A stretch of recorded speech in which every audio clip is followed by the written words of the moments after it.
The letter from the Internal Revenue Service arrived on a Tuesday in March. I was in my garden in Charlotte, North Carolina, pruning my azaleas and enjoying my retirement, when I checked my mailbox and saw that familiar government envelope. Internal Revenue Service, official business. My name is Dorothy Campbell. I'm 56 years old, and I spent 32 years working as a senior tax auditor for the IRS before I retired last year. 32 years of reviewing tax returns, investigating discrepancies, conducting audits, and enforcing tax code. I knew what an IRS letter meant. And I knew that in retirement, with my simple pension and no business income, I shouldn't be getting one. I opened it right there at my mailbox. Notice of Audit, Tax Year 2024.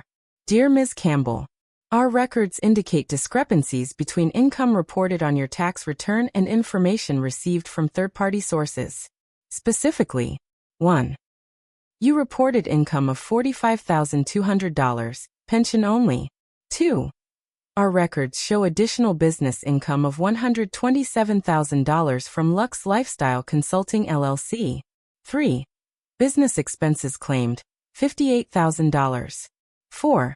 Net unreported income, $69,000. You are required to appear for an audit on April 15, 2025, at the Charlotte IRS office. Failure to appear may result in assessment of taxes owed plus penalties and interest. Please bring all documentation related to Lux Lifestyle Consulting LLC. I read it 3 times. Lux Lifestyle Consulting LLC. I'd never heard of it. I'd never owned a business. Never filed business taxes. Never claimed business expenses. I'd been a government employee for 32 years, and now I was retired on a pension. Someone had filed a fraudulent tax return in my name, and the IRS thought it was me. I walked back into my house. The same house I'd bought 28 years ago when my daughter Kennedy was 2 years old. The same house I'd raised her in alone after her father left. And sat down at my kitchen table. My old IRS audit manual was still on my bookshelf. I'd kept it when I retired. A thick binder, burgundy cover, full of procedures and regulations and code sections I'd memorized over 3 decades. I pulled it down and opened it to the section on identity theft and fraudulent business filings. Then I called the IRS fraud hotline. This is Dorothy Campbell. I'm a former senior auditor, employee ID 847-29-5516. I just received an audit notice for a business I never owned. I believe someone has filed fraudulent tax returns using my social security number. The agent on the phone took my information. Ms. Campbell, I'm showing that Lux Lifestyle Consulting LLC was registered in North Carolina in 2022, using your social security number. The registered agent is listed as Dorothy Campbell at your home address. Tax returns were filed for 2022, 2023, and 2024 showing business income. I never registered that business. I never filed those returns. Do you have any idea who might have access to your social security number? I thought about that question. Who had access to my social security number? My daughter, Kennedy, 28 years old, beautiful, charismatic, living in a luxury apartment in uptown Charlotte that she couldn't possibly afford on her marketing consultant salary. Kennedy, who posted on Instagram every day showing her designer clothes, her restaurant meals, her weekend trips to Miami and New York, her perfect aesthetic life that had gained her 40,000 followers. Kennedy, who called herself a lifestyle influencer, and claimed she made money from brand partnerships and sponsored content. Kennedy, who'd asked me for my social security number 2 years ago, because she said she needed it to add me as an emergency contact on her health insurance. Ms. Campbell? Are you still there? Yes. I think I know who did this. You'll need to file a police report for identity theft and complete Form 14039, Identity Theft Affidavit. But Ms. Campbell, I need to be clear. Until this is resolved, the IRS considers you responsible for the taxes owed on that unreported income. That's approximately $22,000 plus penalties and interest. $22,000. For income one never earned. From a business I never owned. Filed by someone using my identity. If I can prove identity theft, will the charges be dropped? Yes. But you'll need substantial evidence. And the investigation can take 6 to 12 months. I understand. I used to conduct these investigations. Oh, well then you know what you're up against. After I hung up, I sat at my kitchen table with my audit manual open in front of me and thought about the past 2 years. Kennedy's lifestyle had changed dramatically about 2 years ago. She'd moved from a modest apartment in South End to a luxury high-rise in Uptown. Rent had to be at least $2,500 a month. She'd started wearing designer clothes. Gucci, Prada, Balenciaga. I'd seen the labels in her Instagram photos. She'd traveled constantly. Miami, New York, Los Angeles, Nashville. Always staying at nice hotels. Always eating at trendy restaurants. Always posting perfect photos. And when I'd asked her how she afforded all of it, she'd said, "Mom, I'm an influencer now. Brands pay me to post about their products. I'm doing really well." I'd believed her, because I wanted to believe my daughter was successful. But now I was looking at an IRS audit notice for a business I'd never heard of, registered in my name, using my social security number.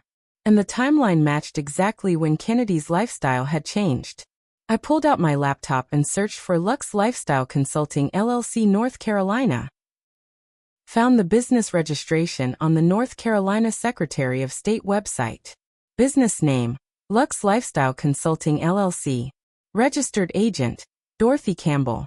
Address, 4782 Providence Road, Charlotte, North Carolina, 28226.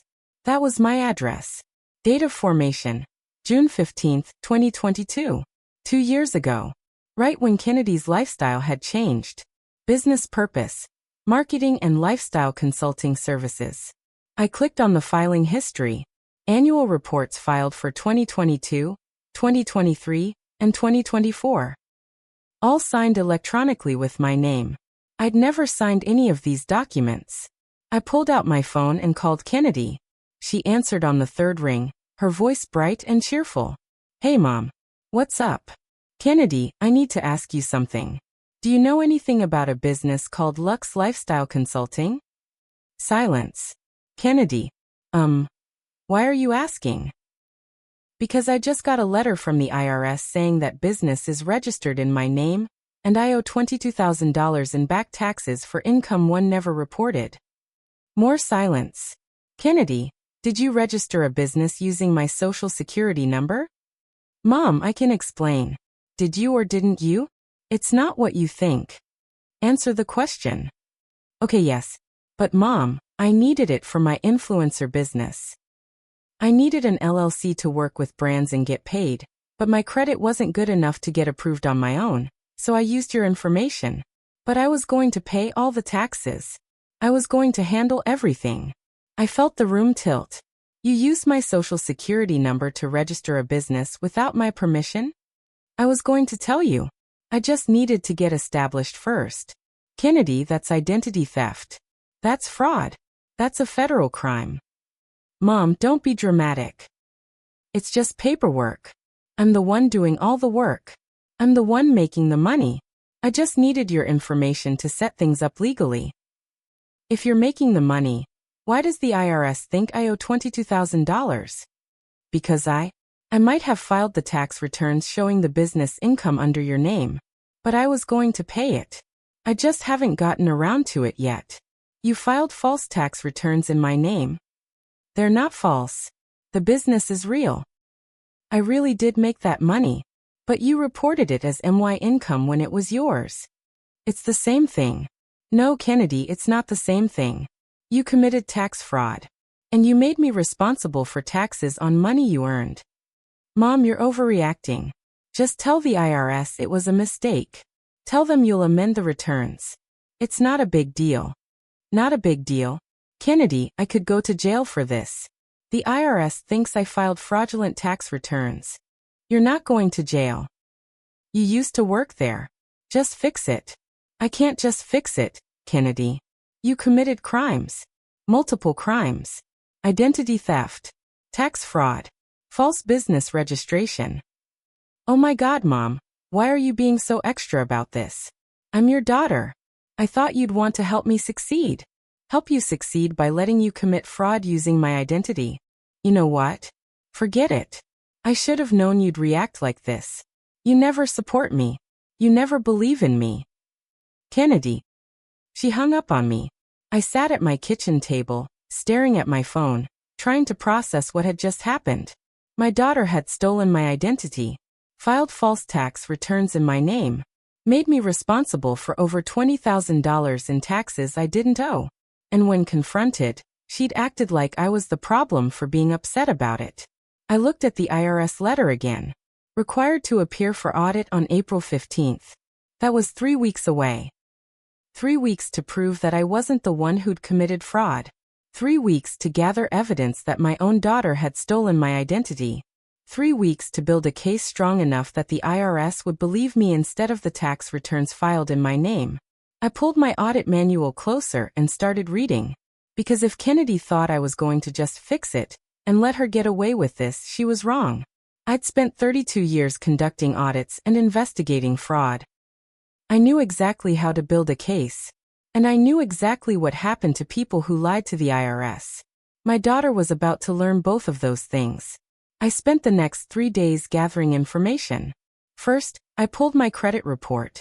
Found 4 credit cards I'd never opened.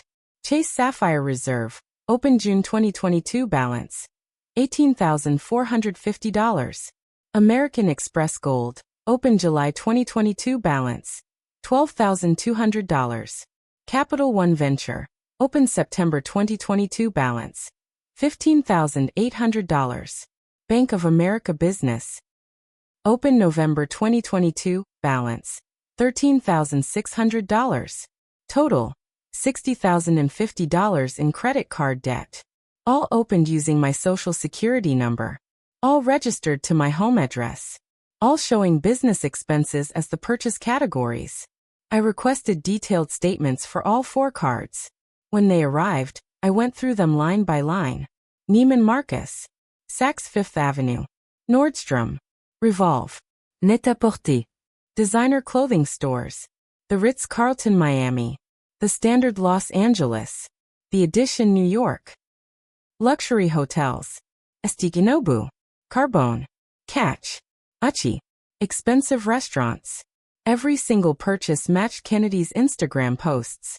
I pulled up her Instagram account on my laptop and started comparing. March 2023.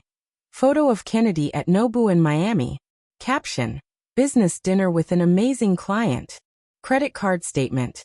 March 15, 2023. Nobu Miami, $347. June 2023.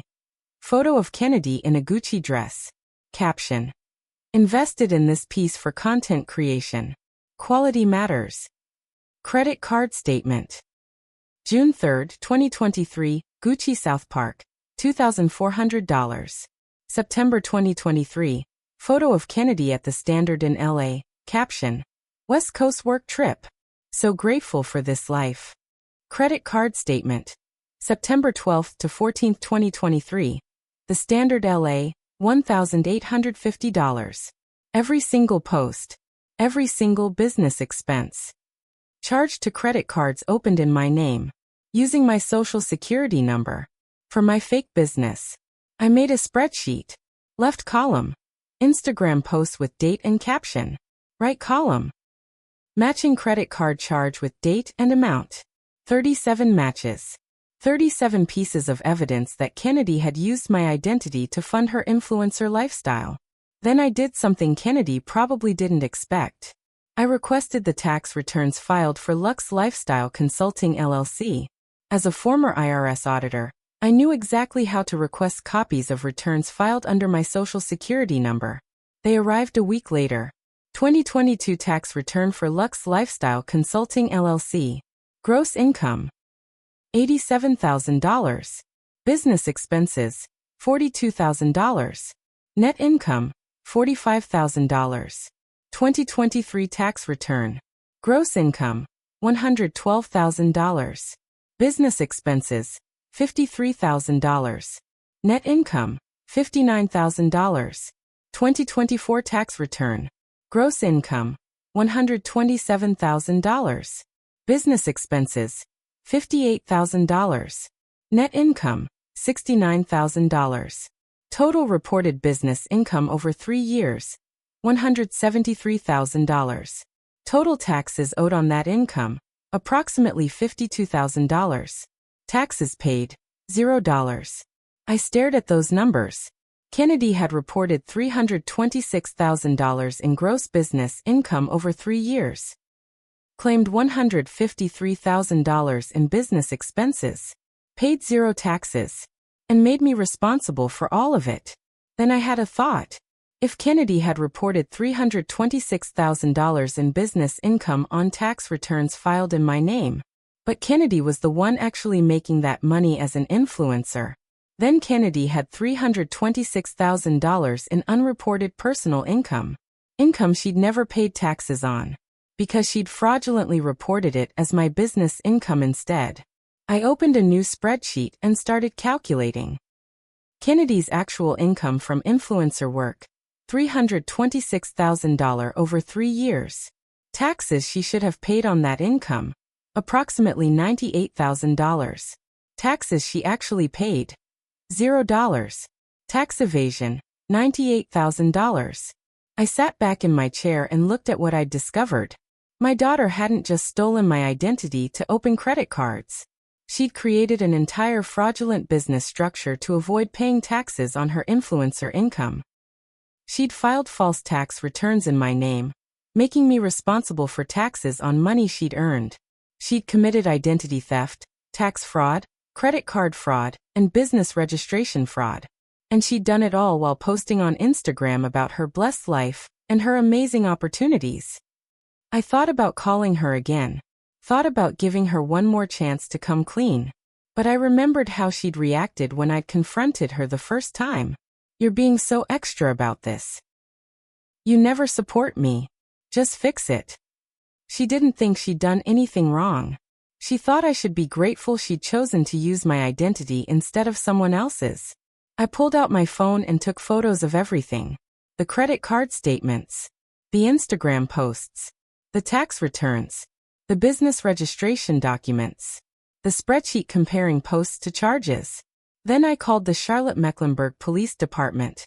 I need to file a report for identity theft. The police officer who took my report was young, maybe 30. He listened to my story with growing concern. So your daughter opened credit cards in your name, registered a business in your name, and filed tax returns in your name. All without your knowledge or permission? That's correct. And you have documentation of all of this? I handed him my folder. He flipped through it slowly. This is really thorough. I was a senior tax auditor for the IRS for 32 years. I know how to document fraud. He looked up at me. You said your daughter is an influencer? Like on social media? Yes. Instagram and TikTok. She posts about lifestyle content, fashion, travel, restaurants. And she's been using your stolen identity to fund that lifestyle? Correct. Every purchase matches her social media posts. That's actually kind of genius. In a completely illegal way. It is. And it would have worked if she hadn't made one mistake. What mistake? She filed tax returns in my name. If she'd just opened the credit cards and not reported any income, it might have taken me years to discover it. But the IRS sent me an audit notice, and that's when I found everything else. He made notes in his report. Ms. Campbell, I need to be straight with you. Identity theft cases are hard to prosecute when it's family members. Prosecutors often see it as a civil matter, money you can sue to get back, not a criminal case. I understand. But the tax fraud isn't a civil matter. That's federal. And I'm going to make sure the IRS knows about all of it. You're going to report your own daughter to the IRS? She already reported me to the IRS. Fraudulently. I'm just correcting the record. He finished the report and gave me a case number. You'll need this for the IRS and for disputing the credit card debt. Good luck, Ms. Campbell. Thank you. I took the police report and went home. Called the IRS fraud hotline again. This is Dorothy Campbell, case number 2025-847 CCF. I'm calling with an update on my identity theft case. I've filed a police report, and I have evidence that the person who stole my identity is my daughter, Kennedy Campbell. I'm pulling up your file now, Ms. Campbell. What evidence do you have? Credit card statements showing $60,000 in charges, all matching social media posts made by my daughter documenting the purchases. Tax returns filed in my name showing $326,000 in business income that was actually earned by my daughter as an influencer. Business registration documents for Lux Lifestyle Consulting LLC that I never signed. You're saying your daughter earned $326,000 and reported it as your income? Correct. So your daughter has $326,000 in unreported personal income? That's correct. There was a pause. Ms. Campbell, are you saying you want to file a fraud report against your daughter for tax evasion in addition to identity theft? I thought about Kennedy's face when I'd confronted her. The dismissiveness. The entitlement. The complete lack of remorse. Just fix it. Yes. I want to file a fraud report for tax evasion. That would trigger an IRS audit of your daughter. I know. And if the IRS finds that she did earn that income and failed to report it, she could face back taxes, penalties, interest, and possible criminal charges. I know. I used to conduct these audits. Another pause. All right, Ms. Campbell. I'm flagging your case for the Criminal Investigation Division. Someone will contact you within 72 hours. After I hung up, I sat in my kitchen and cried. Not because I regretted what I'd done, but because my daughter had forced me to do it. She could have been honest, could have asked for help setting up her business legally, could have paid her taxes like everyone else. Instead, she'd stolen my identity and committed fraud. And when caught, she'd blamed me for being upset about it. I looked at my audit manual, still open on the table. 32 years of catching people who thought they were smarter than the system. People who thought they could hide income, claim false expenses, file fraudulent returns. I'd caught all of them eventually, because the IRS always finds out. And now my daughter was about to learn that lesson. The hard way. Now, before I tell you what happened when the IRS Criminal Investigation Division got involved, before I show you exactly how my daughter's perfect influencer life came crashing down, hit that subscribe button, because what comes next is the most satisfying takedown you'll ever see. When a former IRS auditor goes to war with her own daughter using the tax code as a weapon, it's not even a fair fight. Drop a comment. Have you ever had a family member steal your identity? Because this story is for everyone who's been betrayed by someone they trusted. Alright, let me tell you about the investigation. The call from the IRS Criminal Investigation Division came 3 days later. Ms. Campbell, this is Special Agent Marcus Freeman with IRS Criminal Investigations. I've been assigned to your case. I understand you've all edged that your daughter committed identity theft and filed fraudulent tax returns in your name. That's correct. And you've also alleged that your daughter failed to report over $300,000 in personal income over 3 years? Correct. Ms. Campbell, I've reviewed your file. I see you're a former senior tax auditor. Is that right? Yes. I retired last year after 32 years. Then you understand how serious these allegations are? Ido. And you understand that if we investigate your daughter and find evidence of tax evasion, she'll face significant penalties? I understand. Even though she's your daughter? Especially because she's my daughter. She should know better. There was a pause. I could hear him typing. All right, Ms. Campbell. I'd like to meet with you this week to review your evidence. Can you come to our Charlotte office tomorrow at 10 a.m.? I'll be there. The IRS Criminal Investigation Division office was in the same building where I'd worked for 3 decades. I walked through the lobby where I used to badge in every morning, took the elevator to the 4th floor where I'd had my office. Special Agent Freeman met me in the conference room. He was in his early 40s, black, wearing a crisp suit and carrying a thick file folder. Ms. Campbell, thank you for coming in. Of course. He sat down across from me and opened the folder. I've reviewed the tax returns filed under your Social Security number for Lux Lifestyle Consulting LLC.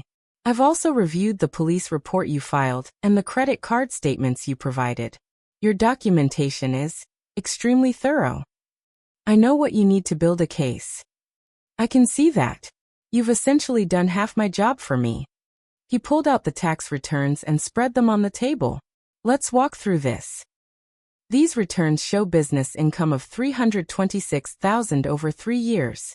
You're claiming you never earned this income? Correct. I've been retired for the past year. Before that, I was a government employee with a fixed salary. I've never owned a business, never filed business taxes, never claimed business expenses.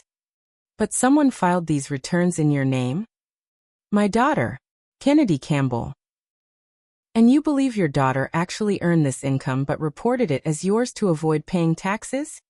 I don't believe it. I know it. I can prove it. I pulled out my laptop and opened my spreadsheet. This is my daughter's Instagram account. She's a lifestyle influencer with 40,000 followers. She posts sponsored content for brands and gets paid for it. I turned the laptop so he could see. These are her posts from the past 3 years. Designer clothes, luxury hotels, expensive restaurants. Every single purchase is documented on her social media. I opened another file. These are the credit card statements for cards opened in my name using my social security number. Every charge matches a social media post. Date, location, merchant. Everything. I showed him the comparison spreadsheet. Agent Freeman leaned forward, studying the screen. So she was using credit cards opened in your name to fund her influencer lifestyle, then posting about those purchases on social media? Correct. That's remarkably stupid. She didn't think anyone would connect it. She didn't think I'd find out about the business or the credit cards. And she definitely didn't think I'd report her. But you did. Because she committed crimes. Multiple federal crimes. He made notes. Ms. Campbell, walk me through the business structure. How did she set this up? I pulled out the business registration documents. In June 2022, someone, my daughter, registered Lux Lifestyle Consulting LLC with the North Carolina Secretary of State, using my name and social security number. The registered address is my home. Then she applied for an employer identification number from the IRS, also in my name. EIN application requires a social security number, which she had. I'd given it to her 2 years ago when she said she needed it for health insurance paperwork. So she had legitimate access to your SSN. Yes. Which makes this worse, not better. I trusted her with my information, and she used it to commit fraud. Agent Freeman nodded. Then she opened 4 business credit cards using the EIN and my social security number. She used those cards to make purchases for her influencer content, clothes, travel, restaurants. Over 3 years, she charged $60,000. And she never paid off those cards? She made minimum payments to keep them active, but the balances kept growing. Then at the end of each year, she filed tax returns for the fake business showing the income she'd actually earned from influencer work? Correct. She reported it as business income for Lux Lifestyle Consulting LLC, making it look like I was running the business. That way, the income was reported to the IRS. So they wouldn't flag her for unreported income, but it was reported under my social security number instead of hers. Which made you responsible for the taxes. Exactly. Agent Freeman sat back in his chair. That's actually clever. Illegal and stupid, but clever. She essentially used you as a tax shelter. Until the IRS sent me an audit notice. Right. Because you retired. Your income dropped from $70,000 to your pension of $45,000. That triggered a review of your accounts, which flagged the business income as unusual. So they sent an audit notice. Which is when I discovered everything. He looked at the spreadsheet again. Ms. Campbell, you said you can prove your daughter earned this money as an influencer. How? 2 ways. First, the credit card purchases match her social media posts exactly. Every designer item she posted about was charged to my stolen credit cards. Every hotel, every restaurant, every trip. It's all documented in her own posts. That shows she made the purchases. It doesn't prove she earned the income. Second way, 1099 forms. I pulled out another document. I filed a Freedom of Information Act request with the IRS requesting any 1099 forms issued to my daughter's Social Security number over the past 3 years. Agent Freeman's eyebrows went up. That's aggressive. I told you. I know how to build a case. What did you find? 4 companies issued 1,099 NEC forms to my daughter over 3 years. Total reported payments, $87,000. I slid the documents across the table. These are brands that paid her for sponsored content. They issued 1,099s to her Social Security number, meaning the IRS has record of these payments. But my daughter never filed tax returns reporting this income. So she has $87,000 in documented unreported income, plus another $239,000 she reported fraudulently under your Social Security number? Correct. Total unreported personal income, approximately $326,000. Agent Freeman was quiet for a long moment. Ms. Campbell, I have to ask, are you absolutely certain you want to proceed with this? If we investigate your daughter and substantiate these allegations, she's going to face serious consequences. We're talking about potential criminal charges, significant back taxes, penalties, and interest. Her wages will be garnished. Her credit will be destroyed. She could face jail time. I am aware. She's your daughter. And she committed crimes. She stole my identity. She filed false tax returns in my name. She made me responsible for over $50,000 in taxes I don't owe. She committed tax evasion. And when I confronted her, she told me to just fix it, like I was the problem. So you want us to proceed? I want the truth on record. I want it documented that I didn't commit these crimes. I want my name cleared. If that means my daughter faces consequences for what she actually did, then yes. Proceed. Agent Freeman closed his folder. All right. I'm going to open a full investigation into Kennedy Campbell for tax evasion, identity theft, and filing false tax returns. This investigation will take approximately 3 to 6 months. We'll subpoena her bank records, social media accounts, and any contracts she has with brands for sponsored content. We'll interview her and give her an opportunity to respond to the allegations. What happens to my audit? It's suspended pending the outcome of this investigation. If we determine that you're a victim of identity theft and didn't earn the income reported on those returns, all charges against you will be dropped and your account will be corrected. And if you determine my daughter did earn that income and failed to report it, then she'll be assessed for back taxes on $326,000 in unreported income, plus penalties and interest. Conservatively, she'll owe about $98,000. We'll garnish her wages until it's paid in full, and depending on the severity of the fraud, we may refer the case to the U.S. Attorney's Office for criminal prosecution. How long before she knows she's being investigated? We'll contact her within the next 2 weeks for an initial interview. She's going to call me. Probably. My advice: don't discuss the case with her. Don't give her information about what we're investigating or what evidence we have. Anything you tell her could interfere with our investigation. Understood.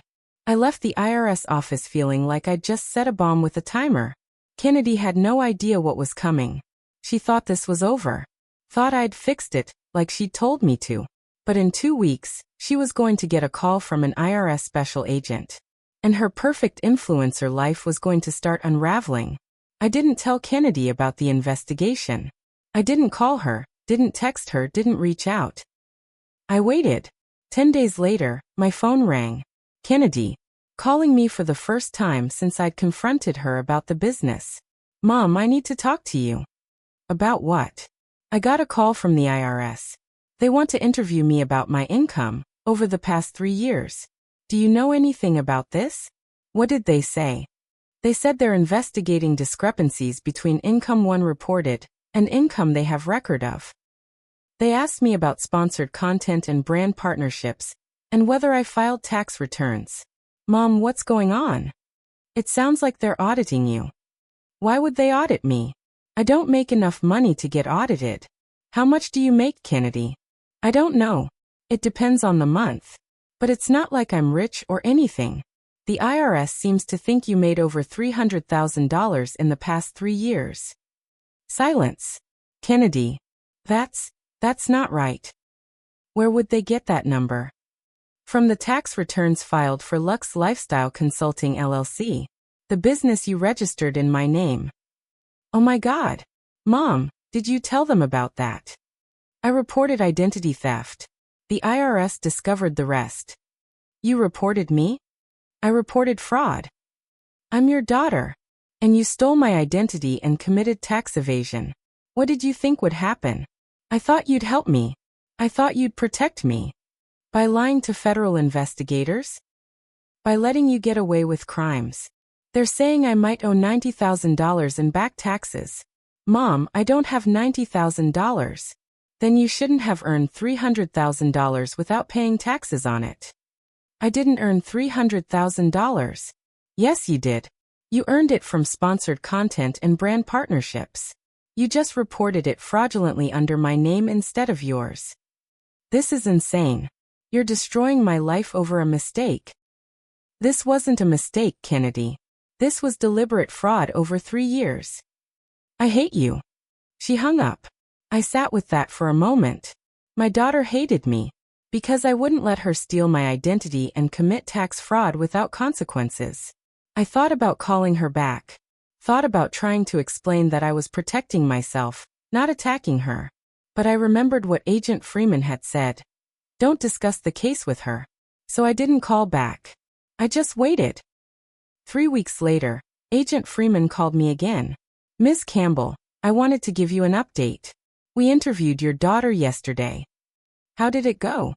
She admitted to registering the business in your name. She admitted to filing tax returns showing business income. She admitted to opening the credit cards.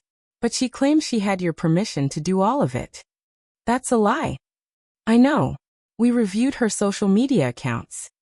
We pulled records from the brands that paid her for sponsored content. We subpoenaed her bank accounts. Ms. Campbell, your daughter made $342,000 in influencer income over 3 years, not $326,000. She underreported her income even on the fraudulent tax returns. So she committed tax fraud twice. Once by reporting her income under my name, and again by not reporting all of it even under my name. Correct. We're assessing her for back taxes on the full $342,000. With penalties and interest, she owes approximately $106,000. $106,000. What happens now? We're issuing a notice of deficiency. She has 90 days to respond or appeal. If she doesn't pay or arrange a payment plan, we'll begin wage garnishment and asset seizure. Will she face criminal charges? The U.S. Attorney is reviewing the case. Given the amount of fraud and the deliberate nature of it, there's a strong possibility of prosecution. But that decision hasn't been made yet. And my audit? Closed. All charges against you have been dropped. Your account has been corrected. You don't owe anything. I felt something release in my chest that I'd been holding for weeks.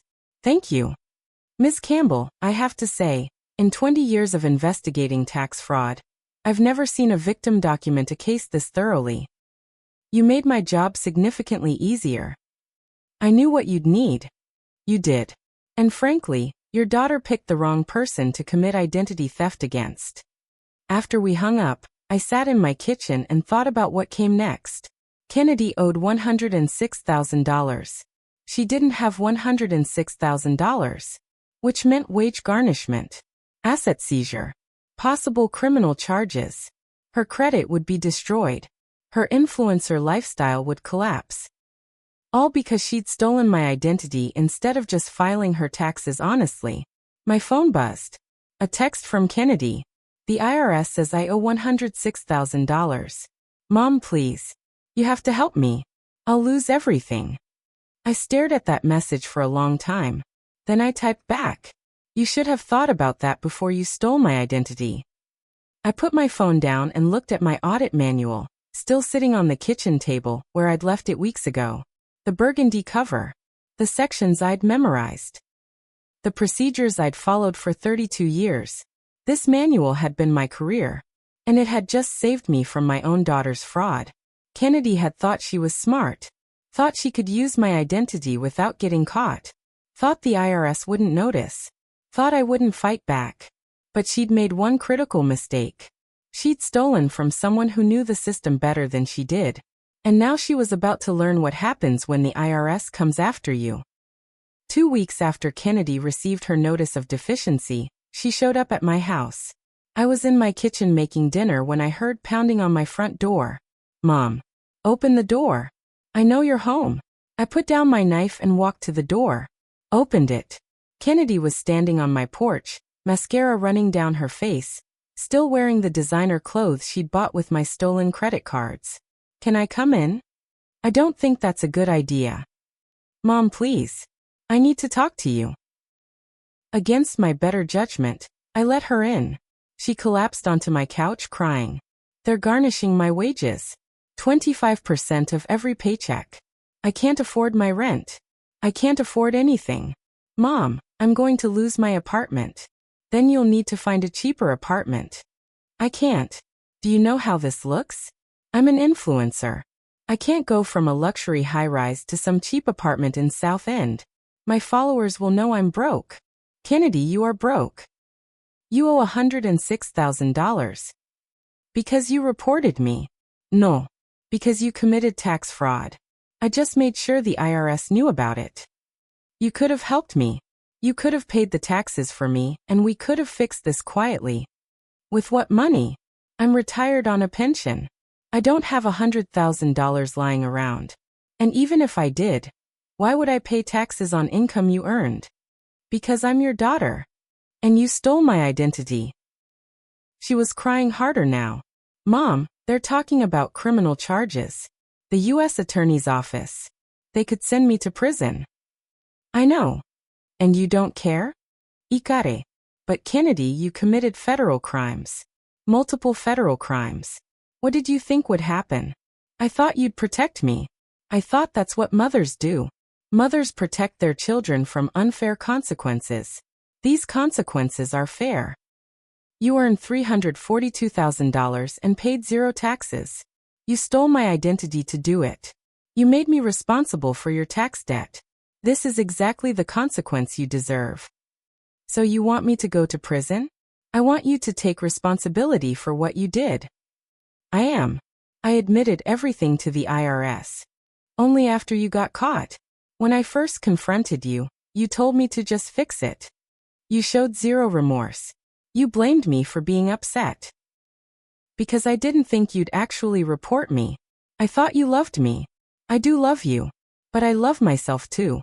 And I wasn't going to let you destroy my credit, my reputation, and my finances just because you wanted to play pretend influencer. Play pretend? Mom, I am an influencer. I have 40,000 followers.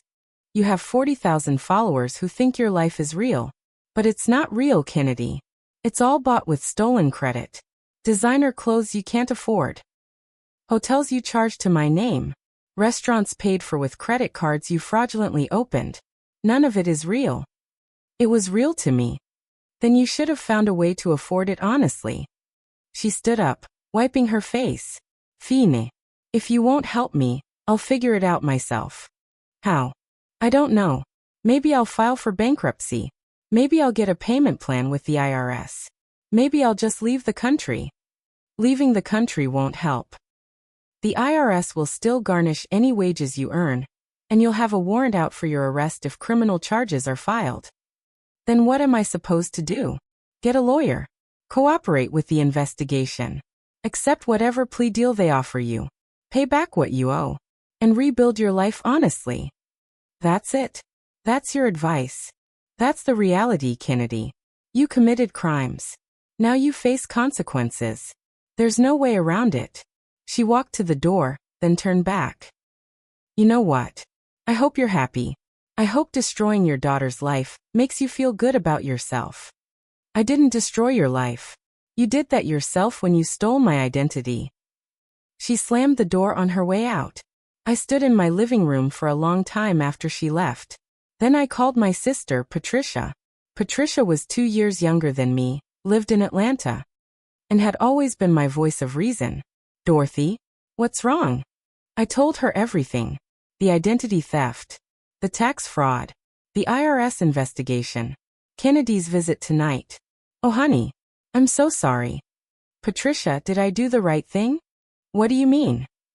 Reporting her, letting the IRS investigate, not helping her pay the taxes. Dorothy, what choice did you have? She stole your identity.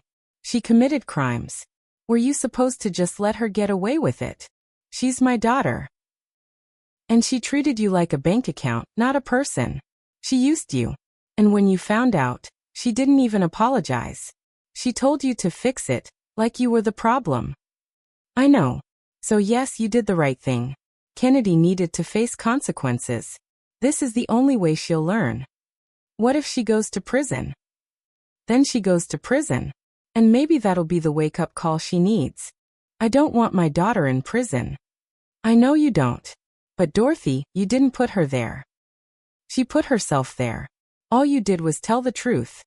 After we hung up, I went to my bedroom and pulled out an old photo album. Found pictures of Kennedy as a little girl. 4 years old, missing her front teeth, smiling at the camera. 8 years old, dressed up for her first day of 3rd grade. 12 years old, holding her middle school honor roll certificate. 16 years old, in her prom dress, beautiful and confident. I'd raised her alone after her father left. Worked overtime to pay for her clothes, her activities, her college tuition. Sacrificed so she could have opportunities one never had. And this is what she'd become. A fraud. A liar. Someone willing to steal from her own mother to maintain an image on social media. I closed the album and put it away. Tomorrow, I'd focus on rebuilding my credit. Disputing the charges on the fraudulent credit cards. Getting my name removed from the business registration. Fixing everything Kennedy had broken. Tonight, I'd grieve the daughter I thought I'd raised. And accept the daughter I actually had. 6 weeks later, Agent Freeman called me again. Ms. Campbell, the U.S. Attorney's Office has made a decision. They're filing criminal charges against your daughter. My stomach dropped. What charges? 1 count of identity theft, 3 counts of filing false tax returns, and 1 count of wire fraud. If convicted, she's looking at up to 5 years in federal prison. 5 years. That's the maximum. Realistically, as a first-time offender, she'll probably get offered a plea deal. 18 to 24 months, plus restitution and probation. When will she be arrested? She's already been notified. She turned herself in this morning. She's being arraigned tomorrow. Is she in jail right now? No. She was released on her own recognizance. No flight risk, no prior record. But she'll have to wear an ankle monitor until trial. After we hung up, I sat at my kitchen table and stared at my phone. My daughter had been arrested. Was facing federal charges. Could go to prison for up to 5 years. Because of what I'd reported. My phone rang. Kennedy's number. I almost didn't answer. But I did. Mom. Her voice was small. Broken. Kennedy. They arrested me. I had to go to the federal courthouse. They took my fingerprints and my mugshot and everything. I know. Did you know they were going to arrest me? I knew it was possible. And you didn't warn me? The IRS told me not to discuss the case with you. I'm facing 5 years in prison, Mom. I know. Please help me. Please. I'll do anything. I'll pay you back every penny. I'll get a job. I'll stop the influencer thing. Just please help me. How do you want me to help you? Talk to them.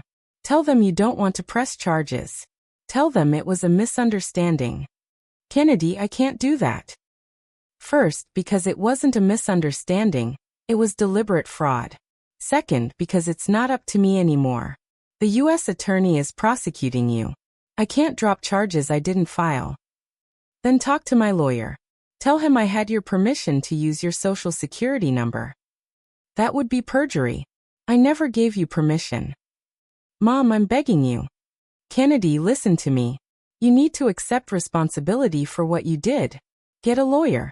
Cooperate with the prosecution. Take whatever plea deal they offer. Do your time.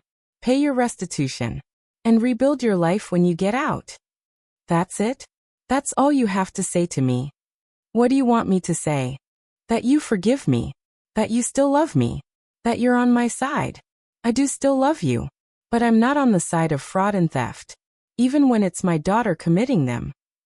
Then I guess I don't have a mother anymore. Kennedy. She hung up.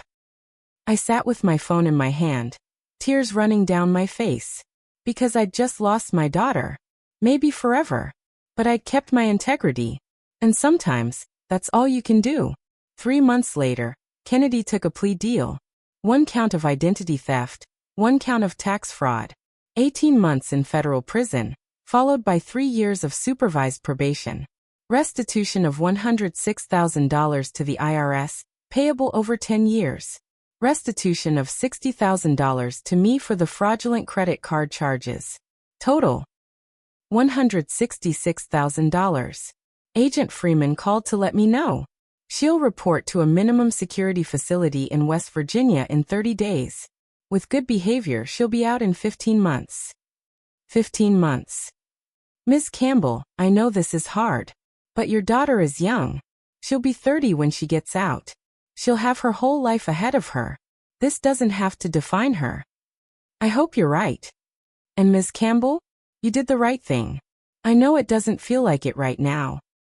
But you protected yourself and you held your daughter accountable. That's not easy, but it's right. Thank you. After we hung up, I went through my house collecting everything that reminded me of Kennedy. Photos, awards, childhood drawings, high school yearbooks. Packed them all in a box and put them in the attic. Not because I wanted to forget her, but because I needed to move forward. I spent the next month cleaning up the mess she'd left behind. Disputed all the credit card charges. Successfully got them removed as fraudulent. Removed my name from the LLC registration. Dissolved the business. Corrected my credit report with all 3 bureaus. Slowly, my credit score started to recover. My name was cleared. My finances were protected. But my relationship with my daughter was destroyed. And I didn't know if it would ever be repaired. The hard way. Kennedy reported to prison on a cold morning in November. She didn't call me before she went. Didn't ask me to drive her. Didn't say goodbye. I found out she'd been processed through the system when I got a letter from the Bureau of Prisons 3 days later, informing me that Kennedy Campbell was now incarcerated at FPC Alderson in West Virginia, and that I was listed as her emergency contact. I stared at that letter for a long time.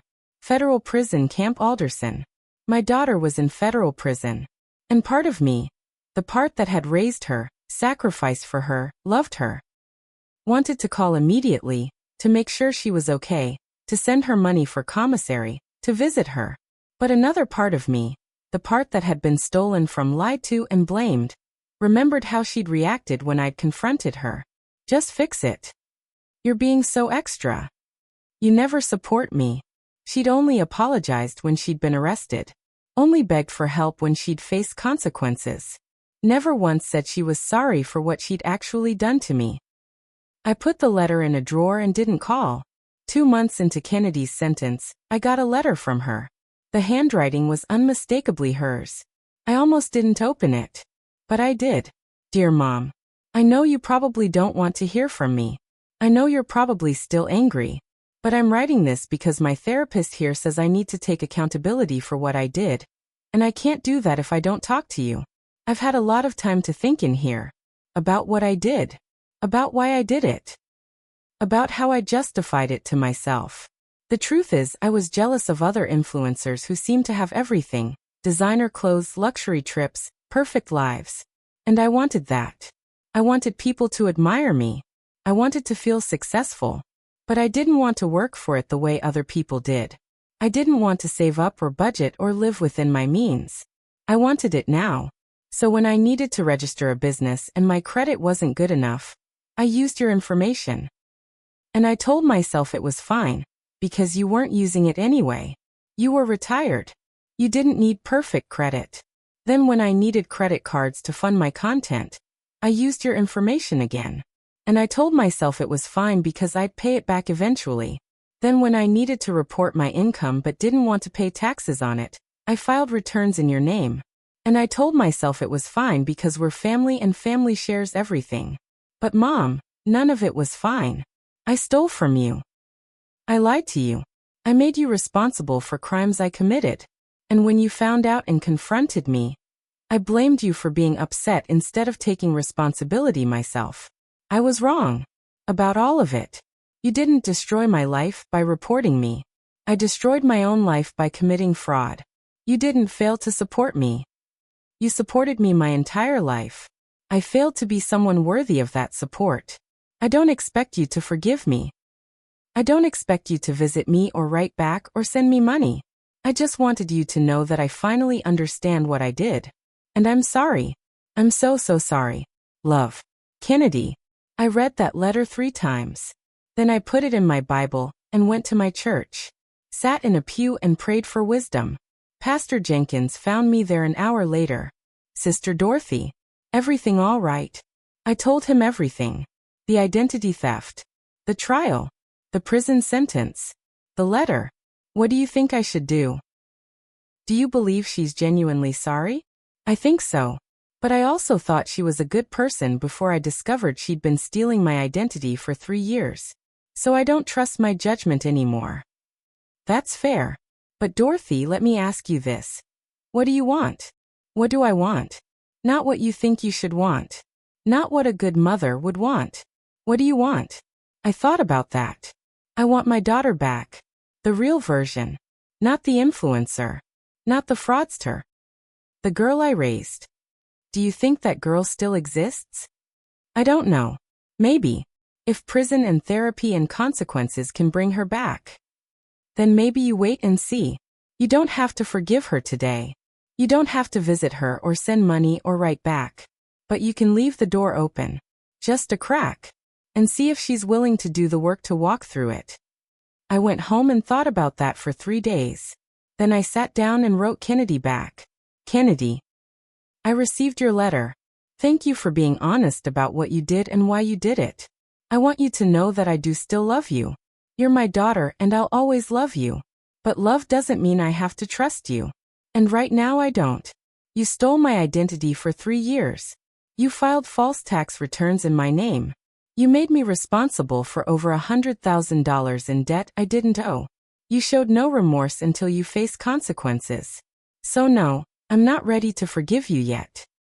But I'm willing to see if you're willing to change. When you get out, if you want a relationship with me, here's what I need. 1. Full restitution.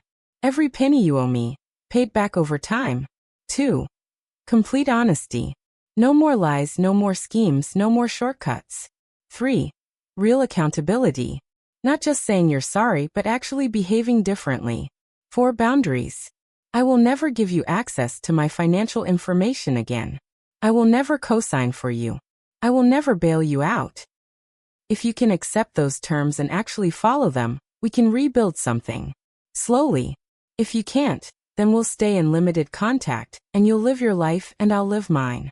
The choice is yours. Mom. I mailed the letter and waited. Kennedy wrote back 2 weeks later. I accept your terms. All of them. I know I don't deserve another chance. But if you're willing to give me one, I promise I'll earn it. I've been thinking a lot about what kind of life I want when I get out. And it's not the influencer life. That was all fake anyway. I want a real job. A real apartment I can actually afford. A real life that doesn't depend on credit cards and lies. I'm taking classes here. Business management. Financial literacy. I'm learning how taxes actually work, how to budget, how to build credit the right way. I have 13 more months in here. When I get out, I'll have nothing. No apartment. No followers. I deleted all my accounts. No designer clothes. Just me. But maybe that's what I need. To start over with nothing and build something real. Thank you for not giving up on me completely. I'll prove to you that I can change. Love. Kennedy. I put that letter in my Bible next to the first one. And for the first time in months, I felt something like hope. The next 13 months were strange. Kennedy and I wrote letters back and forth every few weeks. She told me about prison life, about her classes, about the other women there and their stories. I told her about my garden, about church, about my sister Patricia's grandkids. We didn't talk about the fraud much. We'd said everything that needed to be said. Instead, we slowly started rebuilding something that looked like a relationship. Not the relationship we'd had before. That was gone forever. But something new. Something honest. Something built on boundaries instead of blind trust. I didn't visit her. That felt like too much. But I did put money in her commissary account. Not a lot. $50 a month. Enough for basics. And she sent me a thank you note every single time. Mom, thank you for the commissary money.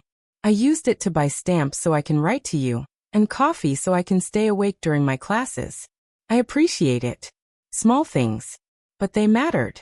Kennedy was released on a cold morning in January, 15 months after she'd reported to prison. She called me from a payphone at the bus station.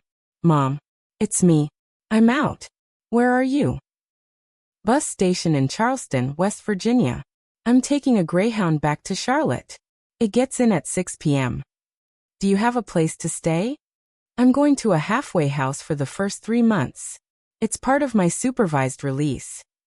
Do you need anything? No. I'm okay. I wanted you to know I was out. Okay. Mom. Yeah. Can I see you? When I'm settled? I thought about that. Yes. But Kennedy, I meant what I said in my letters. Boundaries. Honesty. Accountability. I know. I remember. And I'll prove to you that I meant what I said too. She arrived in Charlotte that evening. I didn't pick her up from the bus station. She took an Uber to the halfway house. But 3 weeks later, after she'd found a job waiting tables at a restaurant in South End, she called and asked if we could have coffee. We met at a diner near my house. Kennedy looked different. No designer clothes. Just jeans and a plain sweater from Target. No perfect makeup. Just clean, natural. No Instagram-ready aesthetic. Just real. She looked like my daughter again. Mom. Bubby. We sat down and ordered coffee. How are you doing? I asked. I'm okay. The halfway house is strict but fair. I have a curfew and I have to check in every day. But it's giving me structure. And work. It's hard. I'm on my feet all day. The tips aren't great. But it's honest work. And after everything, that matters to me. I'm proud of you. She looked up, surprised. You are. You're doing what you said you'd do. Working honestly. Living within your means. That takes courage after the life you were living before. I don't have a choice. My wages are being garnished. 25% of every paycheck goes to the IRS until I've paid back what I owe. How much have you paid so far? About $2,000. I have $104,000 left to go. That's going to take years. I know. But I'll pay it. Every penny. To the IRS and to you. Speaking of which. I pulled an envelope out of my purse. This is for you. She opened it. A check for $3,000. Mom, what? That's the money you put in my commissary account while you were in prison, plus interest. I saved it for you. I figured you'd need it when you got out. I can't take this. Yes, you can.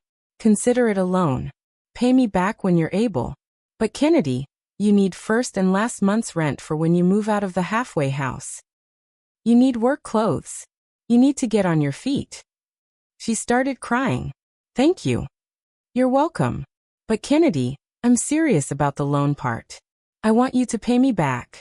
Not because I need the money, but because you need to learn that you can't just take from people, even when they love you. I will. I promise. We talked for another hour. About her plans. About my garden. About her therapy. It wasn't perfect. There was still distance between us. Still hurt that hadn't healed. But it was a start. And that was enough. 6 months after Kennedy's release, something unexpected happened. A reporter from a Charlotte news station contacted me. Ms. Campbell, I'm working on a story about influencer fraud and tax evasion. I understand your daughter was convicted of using your identity to fund her influencer lifestyle. Would you be willing to be interviewed? How did you find out about that? Court records are public, and your daughter's case was unusual. Identity theft by a family member, combined with tax fraud. It's a story a lot of people can learn from. I thought about it. What would the interview involve? Just a conversation about what happened, how you discovered it, and what you want other parents to know about protecting their identities. Would my daughter be mentioned by name? Yes. But we'd focus on the educational angle, not sensationalizing her mistakes. I called Kennedy before I decided. There's a reporter who wants to interview me about what happened, about the identity theft and the fraud. If I do it, your name will be in the story. I wanted to check with you first. There was a long pause. Mom, do what you think is right. I did this. I face the consequences. If sharing our story helps other people, then share it. You're sure? I'm sure. I'm not hiding anymore. I'm done with fake perfect images. This is who I am now. Someone who made terrible mistakes and is trying to do better. I did the interview. It aired 2 weeks later. Identity theft at home. How one Charlotte mother's daughter stole her identity to fund an influencer lifestyle. The segment was fair. It explained what Kennedy had done. It showed the tax returns, the credit card statements, the Instagram posts. And it showed me, sitting in my living room, talking about how I'd discovered it and what I'd done. I worked for the IRS for 32 years, I said on camera. I spent my career catching people who committed fraud. I never thought I'd have to use those skills against my own daughter. What would you say to other parents who might be at risk? Protect your social security number. Don't give it to anyone, even family, unless absolutely necessary.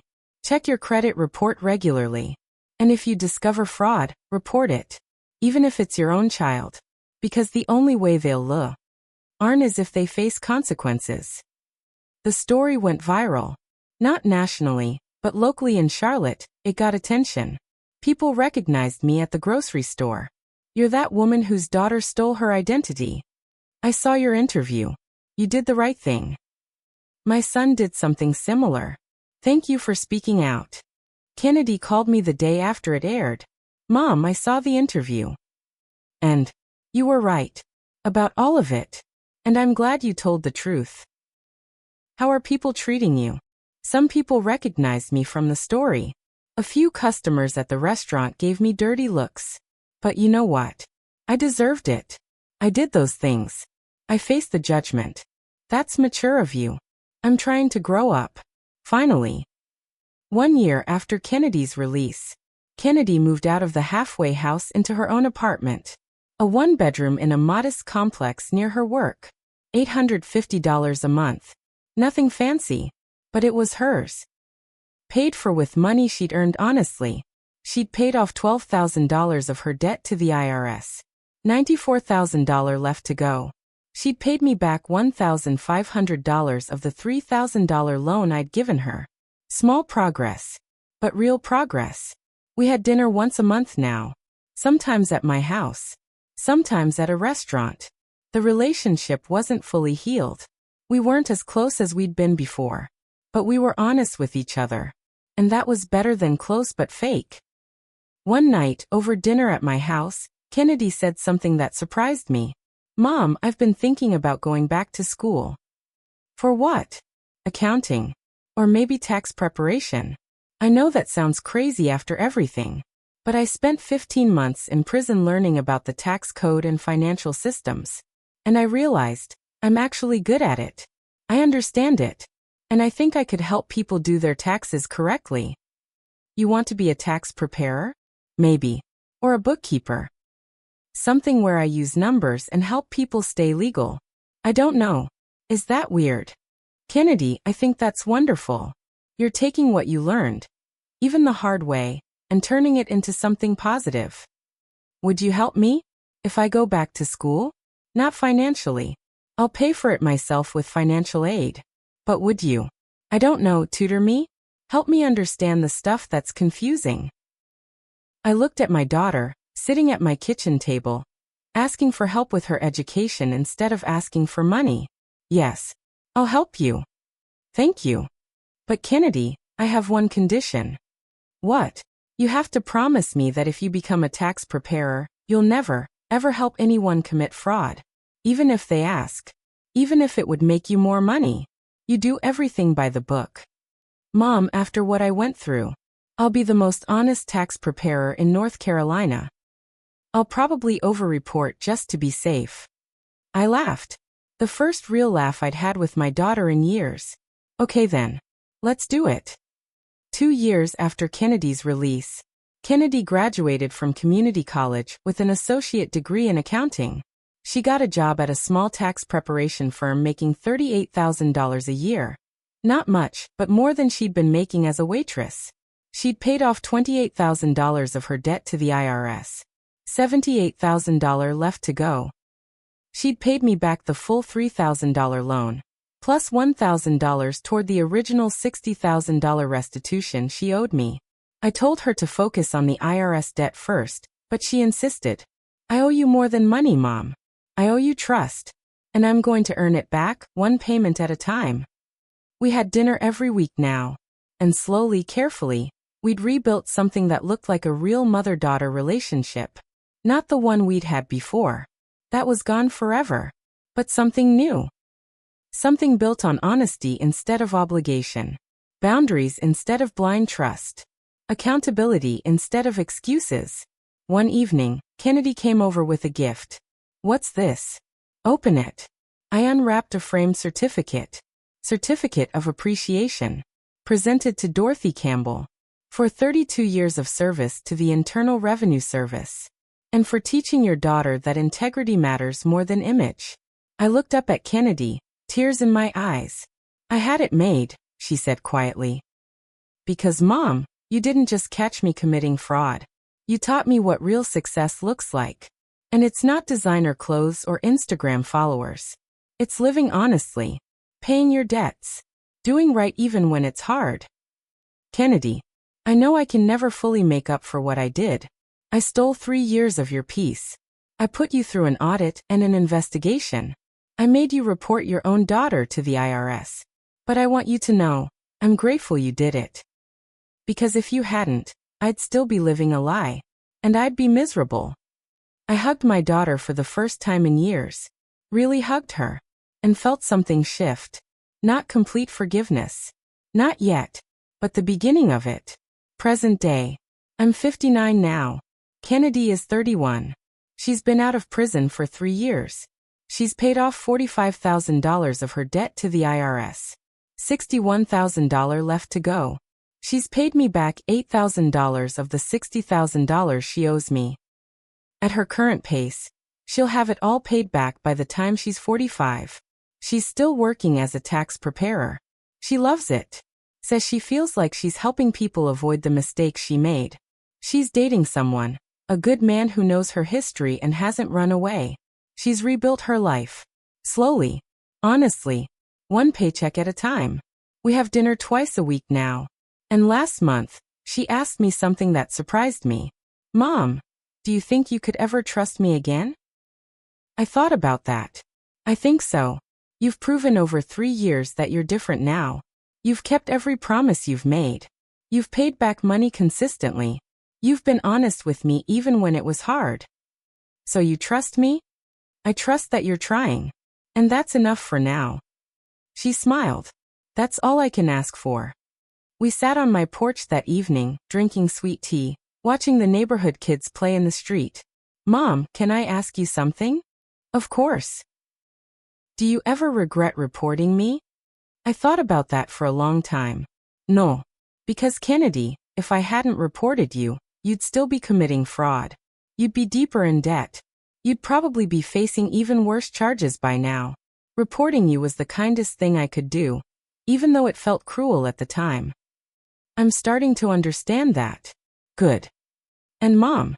Yeah. Thank you. For loving me enough to let me face consequences. For not rescuing me. For teaching me that real love means boundaries. I looked at my daughter and saw something I hadn't seen in years. Genuine humility. Real growth. Earned wisdom. You're welcome, baby. Last week, Kennedy made her final payment to me. Not the full $60,000. Just the $500 monthly payment she's been making for years. But she included a note. Mom, I know I still owe you $52,000. And I'm going to keep paying it. Every month. Until it's done. But I wanted to tell you something. Last month, I helped a young woman file her taxes. She's an influencer. Makes about $80,000 a year from sponsored content. She told me she'd never filed taxes before because she didn't know she had to. I explained that influencer income is taxable. I showed her how much she owed. I helped her set up a payment plan with the IRS. And while I was doing it, I thought about you. About how you could have let me keep stealing. Could have helped me cover it up. Could have protected me from consequences. But you didn't. You let me face what I'd done. And because of that, I'm now someone who helps people stay honest instead of someone who helps them cheat. So thank you. For everything. I love you. Kennedy. I put that note in my Bible, next to the burgundy IRS audit manual I'd kept all these years. The manual that had saved me from my daughter's fraud. The manual that had taught me how to fight back. The manual that represented 32 years of catching people who thought they could cheat the system. I'd never thought I'd have to use those skills against my own daughter. But I had. And we'd both survived it. Broken, yes. Changed, absolutely. But honest. And that was worth more than any influencer lifestyle could ever be. I opened my Bible to Proverbs 22 verse 1. A good name is to be chosen rather than great riches. And favor is better than silver or gold. Kennedy had learned that the hard way. She'd chosen great riches. Fake riches bought with stolen credit, over a good name. And it had cost her everything. Her freedom. Her reputation. Her relationship with me. Years of her life. But in losing everything, she'd found something more valuable. Integrity. And I'd found something too. The strength to love my daughter enough to hold her accountable. The courage to protect myself even when it meant hurting her. The wisdom to know that sometimes, the most loving thing you can do is let someone face the consequences of their choices. I closed my Bible and looked out at my garden. The azaleas I'd been pruning the day I got that IRS letter were blooming again. Full. Healthy. Beautiful. Just like my relationship with Kennedy. Pruned back to almost nothing. But growing back stronger. And that was worth every painful moment it took to get here.